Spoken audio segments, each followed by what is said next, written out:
जंगल का राजा शेर बूढ़ा हो चला था। उसकी शक्ति क्षीण हो गई थी। उसमें इतना बल शेष नहीं था कि जंगल में जाकर शिकार कर सके। इस स्थिति में उसके समक्ष भूखे मरने की नौबत आ गई थी। एक दिन अपनी गुफा में बैठा भूखा शेर सोचने लगा कि यदि यही स्थिति रही तो उसकी मृत्यु निकट है। उसे कोई न कोई उपाय सोचना होगा ताकि बैठे बिठाए ही भोजन की व्यवस्था हो जाए। वो सोचने लगा और कुछ ही देर में उसे एक उपाय सूझ गया। एक चिड़िया की सहायता से उसने पूरे जंगल में अपने बीमार होने की खबर फैला दी। जंगल के राजा शेर बीमार है। जंगल के राजा शेर बीमार है। जंगल के राजा शेर के बीमार होने की खबर सुनकर जंगल के जानवर उसका हाल चाल पूछने उसके पास पहुंचने लगे। शेर इसी ताक में था। जैसे ही कोई जानवर उससे मिलने गुफा में प्रवेश करता, वो उसे दबोचकर मार डालता और छककर उसका मांस खाता। हर दिन कोई न कोई जानवर उसे देखने आता रहता और शेर को गुफा में ही शिकार हाथ लग जाता। उसके दिन बड़े आराम से गुजरने लगे।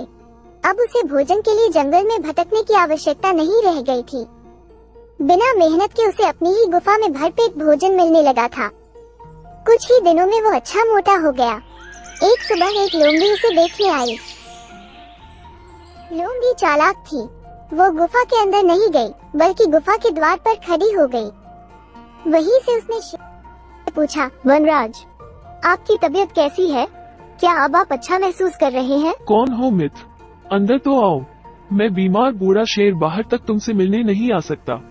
मेरी दृष्टि भी कमजोर है। मैं तुम्हें यहाँ से ठीक से देख भी नहीं सकता।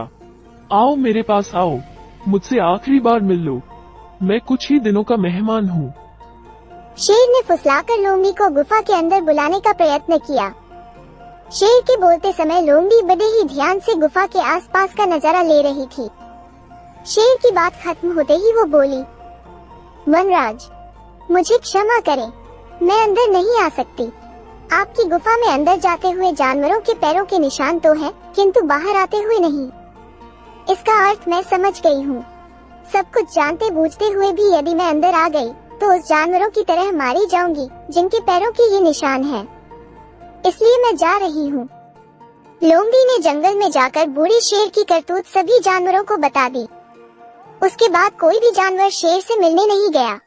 इस तरह अपनी बुद्धिमानी से लोमड़ी ने न सिर्फ अपनी जान बचाई, बल्कि जंगल के अन्य जानवरों को भी शेर के हाथों मरने से बचा लिया। Subscribe for more.